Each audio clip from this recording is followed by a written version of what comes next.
Alors, je passe maintenant à l'exercice 2 qui est vrai. Alors, je passe maintenant à l'exercice 2 qui est une genre de maison. Donc, une boîte capable qui va être située plus à l'horizontale qu'à la verticale. Ici, ce qui ressemble à une cheminée ou tout simplement une section là, qui montrait au-delà de la maison. Euh, c'est un bloc qui excède la forme principale. Alors, je vais peut-être commencer par faire une boîte capable qui est juste la maison et je vais rajouter une deuxième boîte capable par-dessus pour faire la cheminée.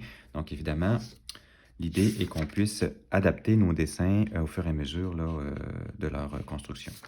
Donc, j'ai ma ligne d'horizon, j'ai placé mes 2 points de fuite et je vais cette fois-ci placer la ligne de mon regardeur plus à gauche par rapport à tout à l'heure. Donc, je vais décider que ma ligne de terre, donc le coin de ma maison euh, qui partage ces deux plans-là, est situé ici et je vais aller mettre ma boîte capable. Je vais la terminer dans ce coin-là. Donc, je peux maintenant dessiner mes premières lignes de fuite.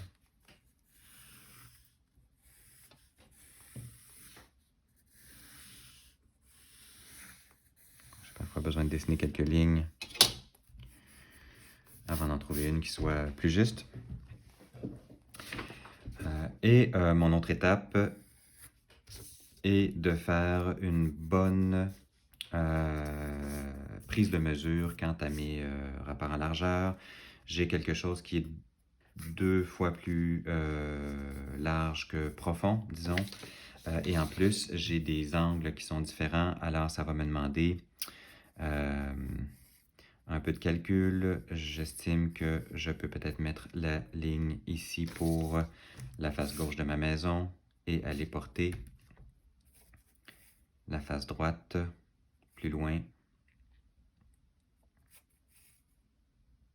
Donc j'ai quelque chose qui est plus large que haut dans les faits.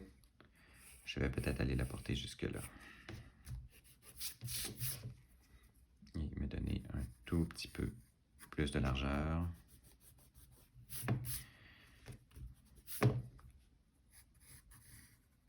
Donc c'est vraiment une étape assez embêtante. Il ne faut pas hésiter à replacer nos lignes quand on se rend compte qu'on va dans la mauvaise direction. Donc, présentement, je dessine la hauteur de la maison. Là, mon toit va se situer quelque part ici, mais on va le calculer tout à l'heure. Alors, je vais refermer mon cube de la boîte capable. En traçant mes fuyantes, j'arrive à une jonction de mes 2 lignes qui est située à peu près ici. Qu'en est-il de mes formes intérieures? Donc,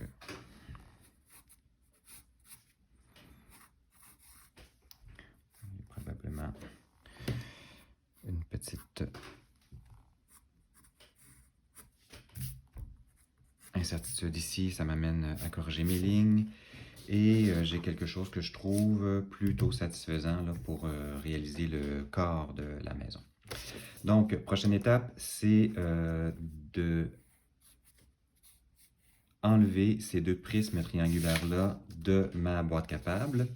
Et pour cela, je dois analyser un peu mon dessin. Donc, si je divise la hauteur de cette boîte en 3, je me rends compte que le toit est situé dans le tiers supérieur. Donc, je vais diviser ma ligne la plus haute en 3 sections égales. Donc, c'est plus simple de transposer des mesures d'un segment plus long vers un segment qui est moins long. Alors, j'ai quoi, grosso modo, là, 2 cm pour chacune des sections. Ce qui m'intéresse, c'est le point ici que je vais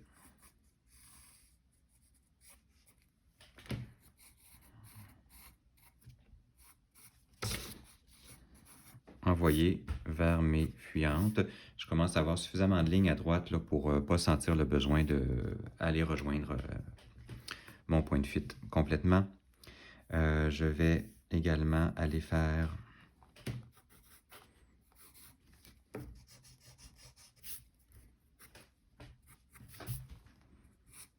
un petit travail de ce côté-ci, un autre travail de ce côté-là, ce qui me permet de diviser donc mon cube ou mon prisme rectangulaire en une section qui est 1/3 et une section qui est 2/3.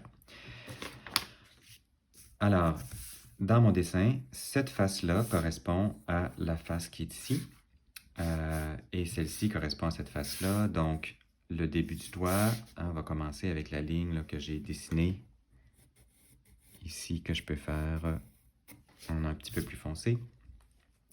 Et je sais que mon doigt, pour cette face de gauche-là, va se situer grosso modo ici.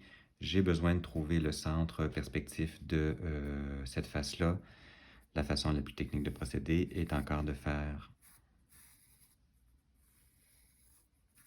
un X entre mes coins, de m'assurer que je tire bel et bien une ligne verticale. Donc, il ne faut pas que je sois confus là, par mes lignes obliques là, qui me créent des petites illusions d'optique des fois. Et donc, si ma ligne est bien verticale, j'arrive à un point qui est situé un petit peu plus près de là que de là. C'est normal, la face est en perspective, ce qui me permet de descendre ici mes deux triangles. Et je dois reproduire le même procédé sur la face la plus éloignée. Donc, en tirant des diagonales, en tirant une verticale et en reliant au fond ces trois points-là. Ça me donne ici la ligne de séparation du dessus de mon toit, qui, si j'ai bien pris des mesures, est en direction de mon point de fuite, puisque cette arête-ci, celle-ci et celle-là sont toutes des parallèles dans la réalité, donc qui convergent sur ma feuille vers un point de fuite. Alors, je commence à être bien avancé dans le dessin de ma maison.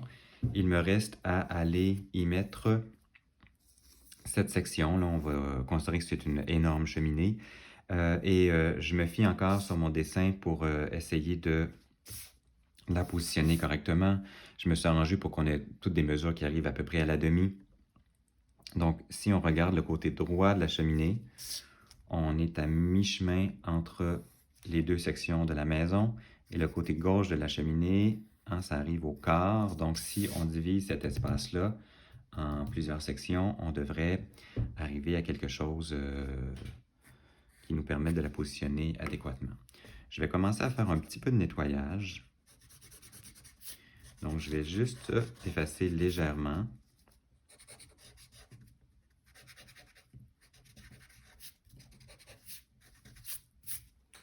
Les lignes dont je ne me servirai plus dans ma boîte capable. Histoire que vous voyez un petit peu plus clairement le dessin que je suis en train de construire. Alors, je veux trouver la moitié de la distance.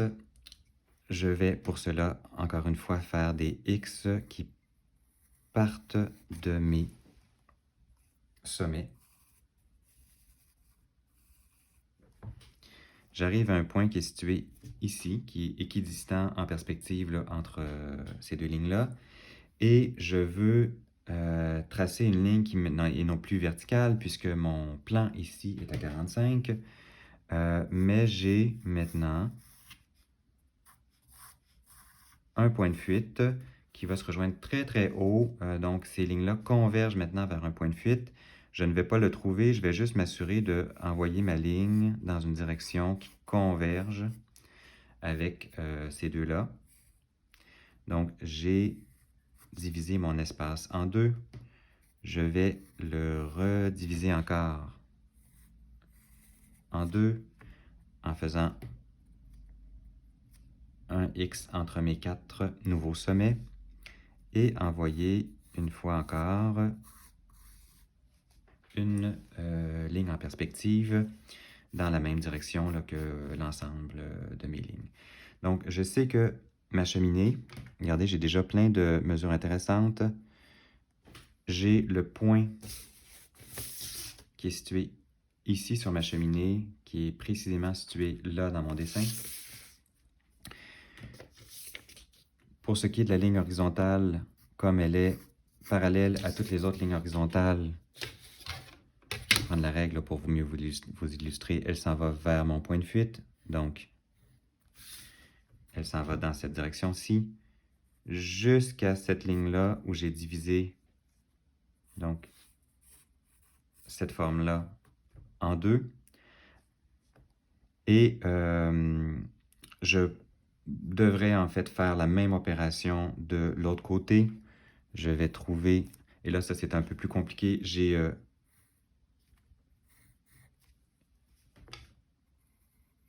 ici une espèce de trapèze plus écrasé qui est la version, l'autre versant du doigt qu'on voit en projetant là, à travers la maison. Donc, si j'essaie de trouver le centre de ça, je pense que je ne vais pas le faire. Il faudrait que je fasse une ligne et que je trouve la moitié. Je vais juste y aller de façon plus intuitive. Je mets une ligne à peu près à la moitié ici. Et je tire une ligne qui est à peu près parallèle à celle-ci. Et ça va me donner, je ne sais pas si vous voyez là, un triangle comme ça qui passe de l'autre côté. Alors j'ai maintenant à peu près toutes les informations pour poursuivre le restant de ma cheminée, c'est-à-dire en tirant des lignes verticales dont la hauteur est à peu près cette hauteur-là à partir du toit. Donc, j'ai encore une fois un quart, un quart, un quart, un quart. Donc, à partir d'ici, je vais transposer grosso modo la même hauteur que j'ai là.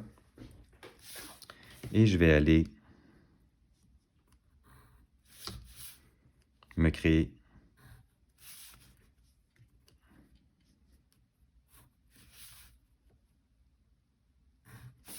une face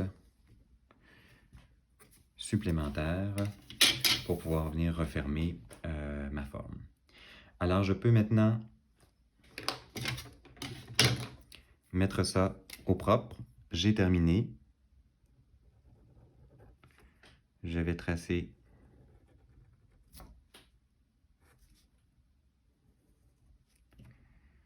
je vais retracer mes lignes en prenant bien soin là, de rendre mon objet opaque. Donc, je m'arrête ici.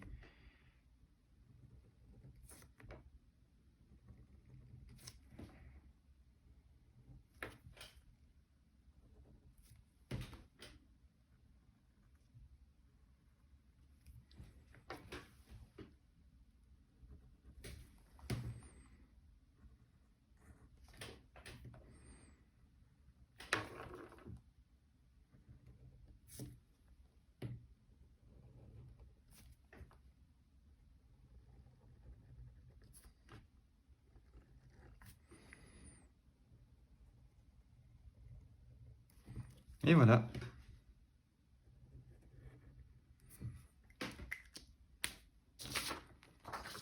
J'ai réussi à transposer mon plan dans un dessin en perspective à 2 points de fuite.